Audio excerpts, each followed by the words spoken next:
सभी को राधे राधे, जय श्री कृष्णा। आज मार्च महीने की एकादशी की सभी को शुभकामनाएं। और आज मैं आप लोगों को एकादशी की कथा सुनाऊंगी। आशा करती हूँ आप सबको पसंद आएगी। कमेंट्स बॉक्स में लिखना राधे राधे, जय श्री राधे। जय श्री राधे, राधे राधे। सभी भक्तों को राधे राधे और एकादशी की हार्दिक शुभकामनाएं। और आज मैं आप लोगों को एकादशी के बारे में बताऊंगी, जो कि हमारे जो एक वर्ष में 24 एकादशियाँ होती हैं और हर तीसरे साल 26 होती हैं, क्योंकि उसमें एक महीना लोंद का बढ़ जाता है, एक महीना एक्स्ट्रा होता है हर तीसरे साल। तो इसलिए मैं आपको एकादशी की कथा सुनाऊंगी और एकादशी के बारे में मैं आपको बताऊंगी। जय श्री राधे, राधे राधे। एकादशी महात्म। एकादशी महात्म एक समय नेमि शरण पुराणों में कथाओं को सुनने के निर्मित 88,000 ऋषियों ने श्री सूरज जी से प्रश्न किया कि हे महाराज, आने वाले कलयुग में प्राणियों का उद्धार कैसे होगा। उनके इस प्रश्न का उत्तर देने के लिए वेद व्यास जी के शिष्य श्री सूरज जी, जो कि सब पुराणों की कथाओं को अपने गुरु की कृपा से भली भांति जानते थे, और कहने लगे कि हे ऋषियों, एक वर्ष में 12 महीने की 24 एकादशी होती है और तीसरे वर्ष में अधिक मास होता है। उनको दो मिलाकर कुल 26 एकादशियाँ होती हैं, जिनके नाम मैं आपसे बताती हूँ। इनके उच्चारण मात्र से बहुत से पापों का नाश हो जाता है। और मैं अब आपको 26 एकादशियों के नाम भी बताऊंगी। जय श्री राधे। सबसे पहले है उत्पन्ना। उत्पन्ना एकादशी। दूसरी मोक्षदा। तीसरी सफला। पुत्रदा। सटुशिला। जया। विजया। अमलकी। पापमोचनी। कामदा। मरुथनी। मोहनी। अपारा। निर्जला। योगिनी। देवस्नी। कामिका। पुत्रदा। अजा। वामन, या फिर हम इसको परिवर्तनी भी कहते हैं, इंद्रा। पापकुंसा। रमा। देवउतनी या देवथानी। और अधिक मास की दोनों एकादशियों के नाम क्रम अनुसार पद्नी और परमा है। इनके शरण मात्र से इनके नामों के अनुकूल ही फल प्राप्त होता है। जो प्राणी इनका व्रत तथा उद्यापन नहीं कर सकते, वो इनके नाम सुनने मात्र से ही व्रत का फल प्राप्त होता है। जय श्री कृष्णा। ये मैंने बताया आपको एकादशियों के बारे में। जय श्री राधे। मेरी कथा आपको पसंद आए, कमेंट्स बॉक्स में लिखना राधे राधे। सभी भक्तों को राधे राधे। आज मैं आपको मंगसिर महीने की कृष्णा पक्ष की एकादशी व्रत कथा सुनाऊंगी। इनका नाम है एकादशी माता का उत्पन्ना एकादशी। सूर्य जी कहने लगे, ऋषियों, इस व्रत का वृत्तांत और उत्पत्ति प्राचीन काल में भगवान कृष्ण ने अपने परम भगत युधिष्ठिर से कही थी। वही सब मैं तुमसे कहता हूँ। एक समय युधिष्ठिर ने भगवान श्री चंद्र कृष्ण से पूछा, हे भगवान, एकादशी का व्रत किस विधि से किया जाता है और इसका क्या फल प्राप्त होता है। उपवास के दिन जो क्रिया की जाती है, आप कृपा करके सब मुझसे कहिए। यह वचन सुनकर श्री कृष्ण भगवान कहने लगे, हे युधिष्ठिर, मैं एकादशी के व्रत का मातम तुमसे कहता हूँ। तुम एग्रचित होकर सुनो। सर्वप्रथम हेमंत ऋतु में मंगसिर महीने के कृष्ण एकादशी से इस व्रत का आरंभ करना चाहिए। दसवीं को सायकाल में भोजन करके अच्छी तरह से दातुन आदि करें, जिससे अन्न का कोई अंश मुंह में न रह जाए। रात्रि को भोजन कदापि न करें, अधिक न बोले। एकादशी के दिन व्रत प्रातः सुबह 4 बजे उठकर सबसे प्रथम व्रत का संकल्प करें, जिसकी विधि कहते हैं अमुक। मंगसिर महीने के कृष्ण पक्ष है, पुण्य प्रति एकादशी सकल जन्म यानी पाप नाशनी एकादशी है। और इसके पश्चात शौच आदि से निवृत्त होकर नदी, तालाब, बावड़ी या कुएं पर जाकर मिट्टी आदि लगाकर ये मंत्र पढ़ना और आसुंदर कृष्ण सत्पावना तो शुद्ध जल से स्नान करें। व्रत करने वाले चोर, पखंडी, पर स्त्रीगम, निंदक, मिथ्याभाषी तथा किसी भी प्रकार के पापी मनुष्य से बात ना करें। और स्नान के पश्चात धूप, दीवित, नैवेद्य आदि 16 चीज़ें से भगवान का पूजन करें और रात को दीप दान करें। सब कर्म भक्ति और श्रद्धा युक्त होकर करें। रात्रि को सोना व प्रसंग नहीं करना चाहिए। सारी रात्रि भजन कीर्तन आदि करने चाहिए। और जो कुछ पहले जाने अनजाने में पाप किए हों उनको क्षमा मांगनी चाहिए। धर्मात्मा पुरुषों को कृष्ण पक्ष तथा शुक्ल पक्ष दोनों एकादशियों को समान समझना चाहिए। जो मनुष्य ऊपर लिखी विधि के अनुसार एकादशी का व्रत करते हैं, उन्हें शंख द्वारा तीर्थ में स्नान करके भगवान के दर्शन करने से जो फल प्राप्त होता है वह एकादशी व्रत के 16वें भाग के भी समान नहीं है। वैतिपत के दिन दान देने का लाख गुना फल प्राप्त होता है।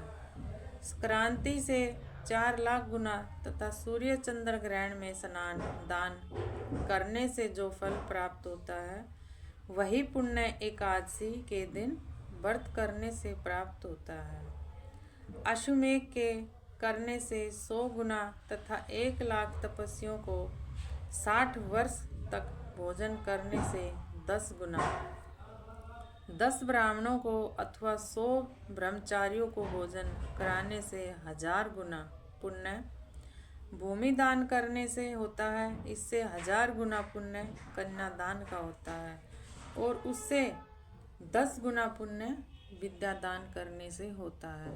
विद्यादान से 10 गुना पुण्य भूखे को भोजन कराने से होता है। अन्नदान के समान इस संसार में ऐसा कोई कार्य नहीं है जिससे देवता पितर दोनों तृप्त होते हों, परंतु एकादशी के व्रत का पुण्य सबसे अधिक और सबसे श्रेष्ठ है। हजारों युगों से भी अधिक इसका फल प्राप्त होता है। एकादशी का व्रत का प्रभाव देवताओं को भी दुर्लभ है। रात्रि को भोजन करने वाले को उपवास का आधा फल मिलता है और दिन में एक बार भोजन करने वाले को उसका आधा फल प्राप्त होता है।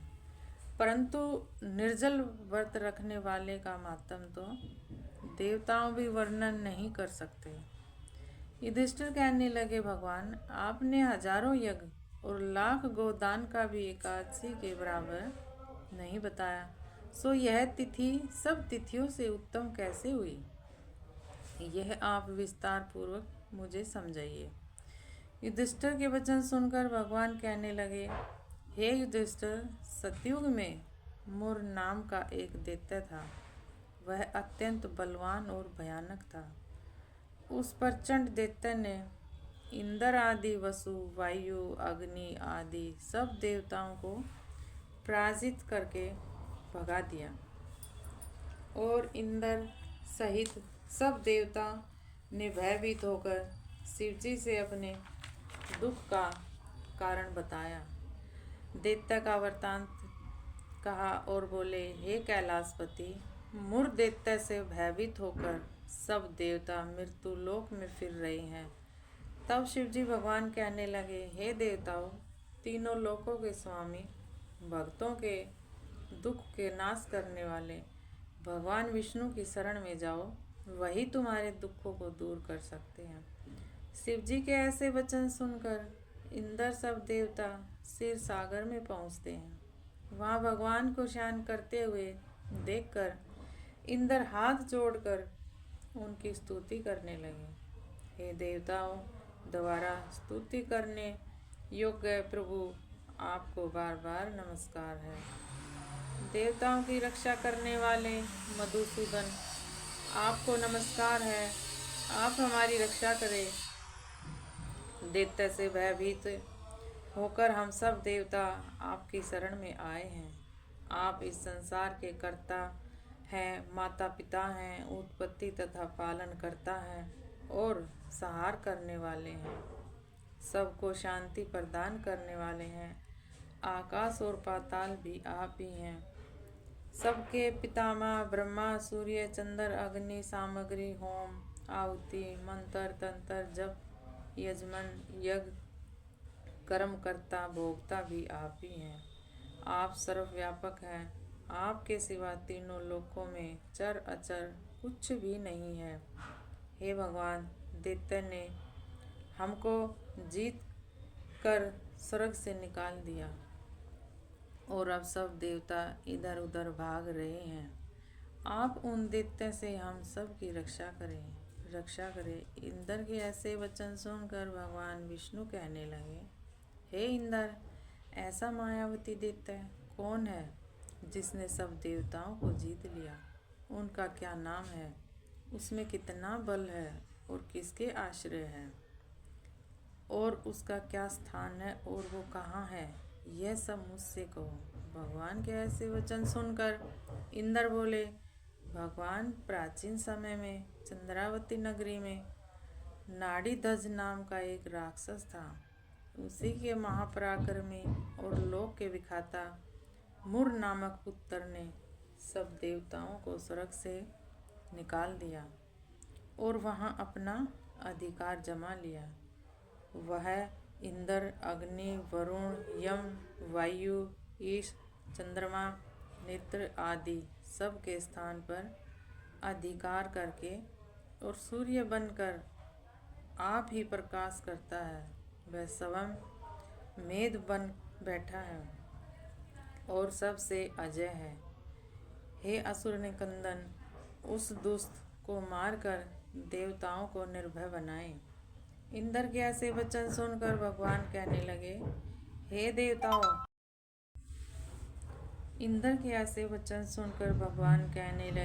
देवताओं, मैं शीघ्र ही तुम्हारे शत्रु का संहार करूंगा। तुम चंद्रवती नगरी को जाओ। इस प्रकार कहकर भगवान सहित देवताओं ने चंद्रवती नगरी की ओर प्रस्थान किया।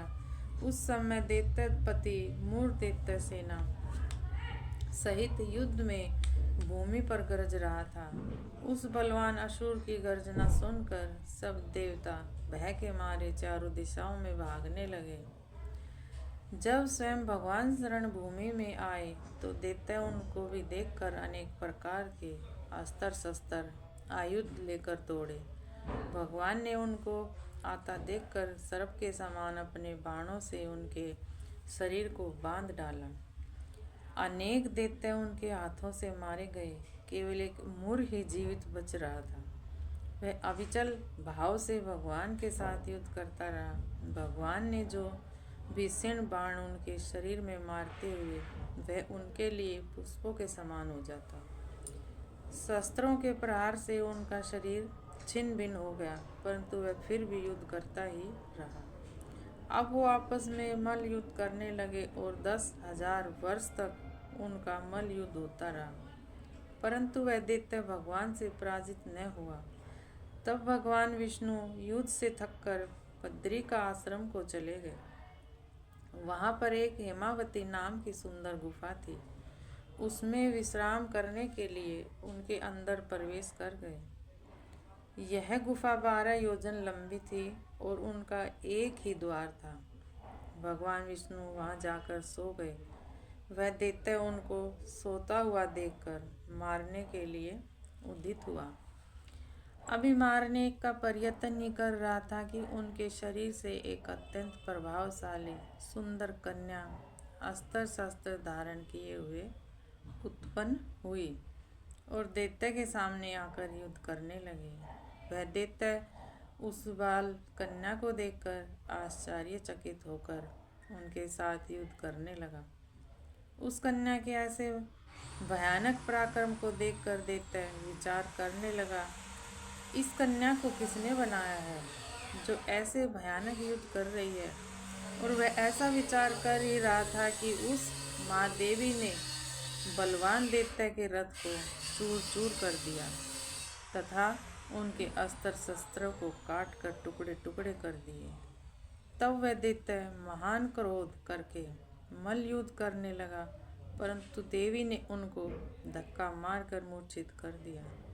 जब वह दैत्य मूर्छा से जागा तो उस देवी ने उनका सिर काट डाला। इस प्रकार वह दैत्य तो पृथ्वी पर गिर पड़ा और मृत्यु को प्राप्त हुआ। बाकी दैत्य डर के मारे पाताल लोक को भाग गए। जब भगवान विष्णु की निंद्रा टूटी तो उन्हें मूर्ख दैत्य के कटे सर व दोनों हाथों जोड़कर खड़ी हुई एक कन्या को देखा। तब भगवान उस कन्या से पूछने लगे, हे देवी, तेथे इंद्र आदि सब देवता भयभीत होकर स्वर्ग से भाग गए थे, उसको किसने मारा?